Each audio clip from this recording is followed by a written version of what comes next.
Hi, I'm Daruth the Human, and I'm reading Native American Legends as retold by Zitkala Sa, a writer and translator of the Yankton Dakota Tribe of the late 1800s. IKTOMI is a spider fairy. He wears brown deerskin leggings with long, soft fringes on either side and tiny beaded moccasins on his feet. His long black hair is parted in the middle and wrapped with red bands. Each round braid hangs over a small brown ear and falls forward over his shoulders. He even paints his funny face with red and yellow and draws big black rings around his eyes. He wears a deerskin jacket with bright colored beads sewed tightly on it. IKTOMI dresses like a real Dakota brave. In truth, his paint and deerskins are the best part of him, if ever dress is part of man or fairy. IKTOMI is a wily fellow. His hands are always kept in mischief. He prefers to spread a snare rather than to earn the smallest thing with honest hunting. Why, he laughs outright with wide open mouth when some simple folk are caught in a trap. Wait, how am I supposed to read that? Why? I think that's how it should be. Let's try that again. Why, he laughs outright with wide open mouth when some simple folk are caught in a trap, sure and fast. That's better. He never dreams another lives so bright as he. Often his own conceit leads him hard against the common sense of simpler people. Poor IKTOMI cannot help being a little imp, and so long as he is a naughty fairy, he cannot find a single friend. No one helps him when he is in trouble. No one really loves him. Those who come to admire his handsome beaded jacket and long fringed leggings soon go away sick and tired of his vain words and heartless laughter.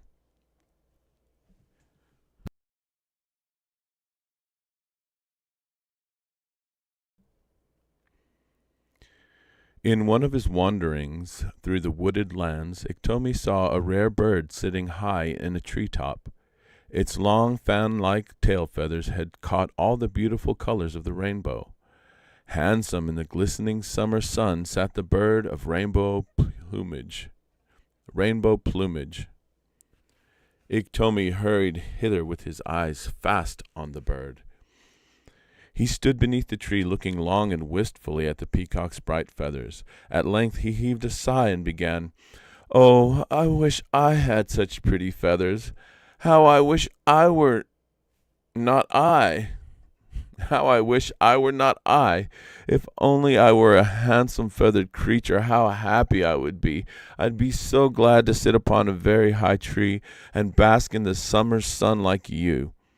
And he suddenly, pointing his bony finger up toward the peacock, who was eyeing the stranger below, turning his head from side to side.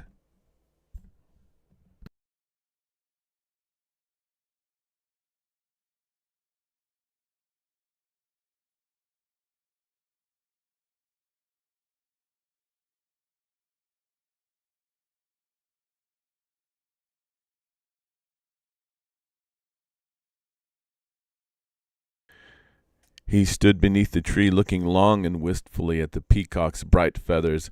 At length he heaved a sigh and began, "Oh, I wish I had such pretty feathers. How I wish I were not I. If only I were a handsome feathered creature, how happy I would be. I'd be so glad to sit upon a very high tree and bask in the summer sun like you." And he suddenly pointed his bony finger up toward the peacock, who was eyeing the stranger below, turning his head from side to side. "I beg of you, make me into a bird with green and purple feathers like yours," implored IKTOMI, tired now of playing the brave in headed buckskins. Oh, beaded. Dang, that was terrible. "I beg of you, make me a bird with green and purple feathers like yours," implored IKTOMI, tired now of playing the brave in beaded buckskins. The peacock then spoke to IKTOMI. "I have a magic power. My touch will change you in a moment into the most beautiful peacock, if you can keep one condition." "Yes, yes," shouted IKTOMI, jumping up and down. patting his lips with his palm, which caused his voice to vibrate in a peculiar fashion. Yes, yes, I could keep 10 conditions if only you could change me into a bird with long, bright tail feathers. Oh, I am so ugly, I'm so tired of being myself. Change me, do. Hereupon the peacock spread out both his wings, and scarce moving them, he sailed slowly down upon the ground. Right beside IKTOMI he alighted. Very low in IKTOMI's ear the peacock whispered, "Are you willing to keep one condition, though hard it be?" "Yes, yes, I've told you 10 of them, if need be," exclaimed IKTOMI, with some impatience. "Then I pronounce you a handsome feathered bird. No longer are you IKTOMI, the mischief maker." Saying this, the peacock touched IKTOMI with the tips of his wings. IKTOMI vanished at the touch. There stood beneath the tree 2 handsome peacocks. While one of the pair strutted about with a head turned aside as if dazzled by his own bright-tinted tail feathers, the other bird soared slowly upward. He sat quiet and unconscious of his gay plumage. He seemed content to perch there on a large limb in the warm sunshine. After a little while, the vain peacock, dizzy with his bright colors, spread out his wings and lit on the same branch with the elder bird. "Oh," he exclaimed, "how hard to fly! Brightly tinted feathers are handsome, but I wish they were light enough to fly." Just there the elder bird interrupted him. "That is the one condition. Never try to fly like other birds. Upon the day you try to fly, you shall be changed into your former self." Oh, what a shame that bright feathers cannot fly into the sky!" cried the peacock. Already he grew restless. He longed to soar through space. He yearned to fly above the trees, high upward to the sun. "Oh, there, I see a flock of birds flying thither. Oh," said he, flapping his wings. "I must try my wings. I'm tired of bright tail feathers. I want to try my wings." "No, no," clucked the elder bird. The flock of chattering birds flew by with whirring wings. "Whoop, whoop," called some to their mates. Possessed by an irrepressible impulse, the IKTOMI peacock called out, I want to come, wait for me." And with that he gave a lunge into the air. The flock of flying feathers wheeled about and lowered over the tree whence came the peacock's cry. Only one rare bird sat on the tree, and beneath on the ground stood a brave in brown buckskins. "My old self again," groaned IKTOMI in a sad voice. "Make me over, pretty bird. Try me this once again," he pleaded in vain. "Old IKTOMI wants to fly. Ah, we cannot wait for him," sang the birds as they flew away.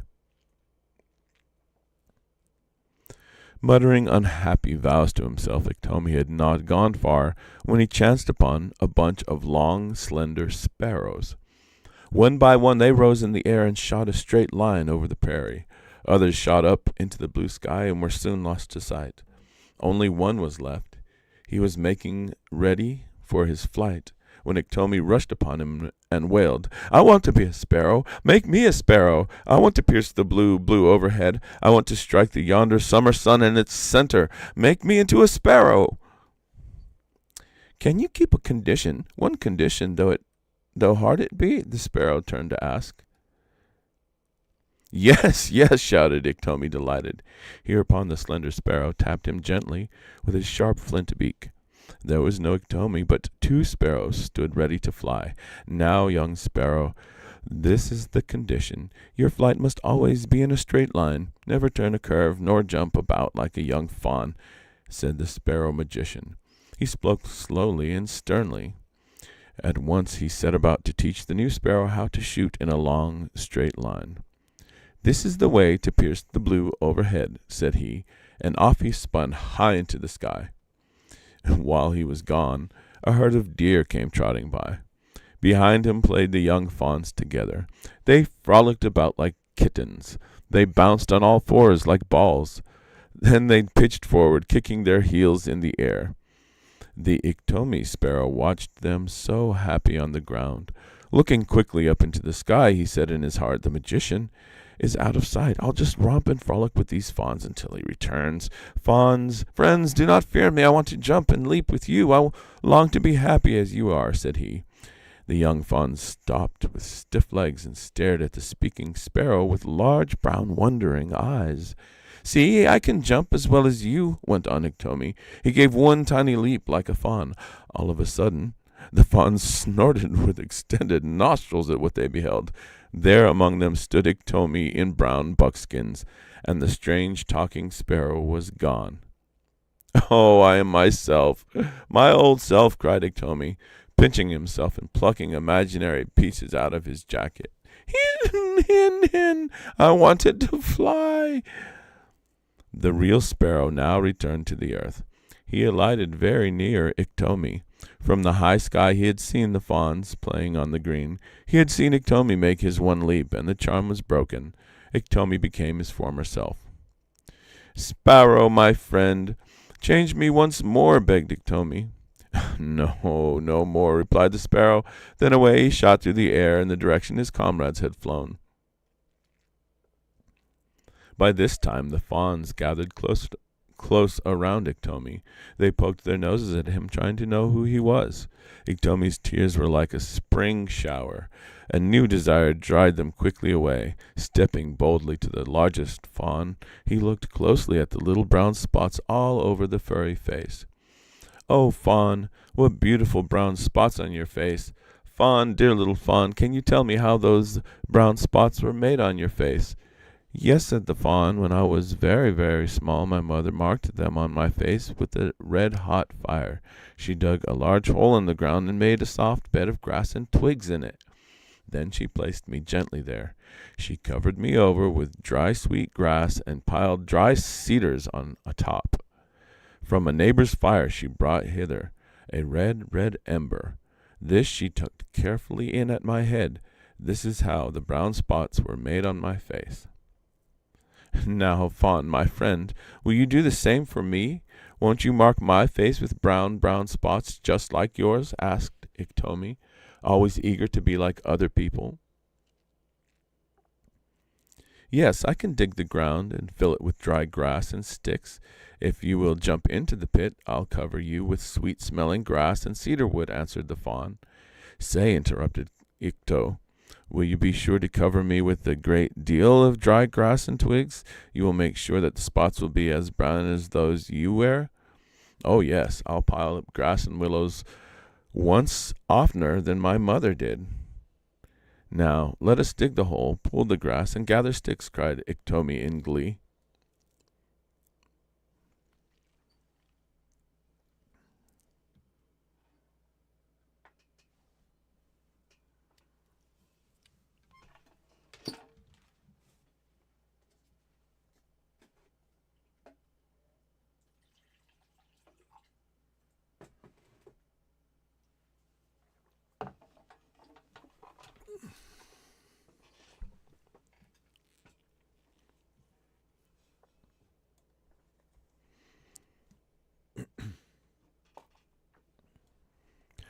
Thus with his own hands he aids in making his grave.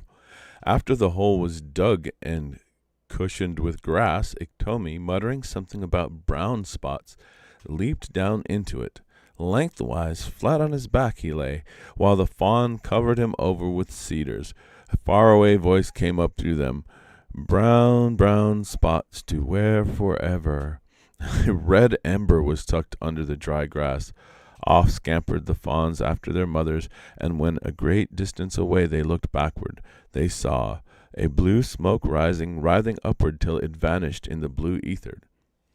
"Is that IKTOMI's spirit?" asked one fawn of another. "No, I think he would jump out before he could burn into smoke and cinders," answered his comrade. All right, that took a turn for Holy crap. So these fawns set him up to be cremated. All right. Next episode, The Badger and the Bear.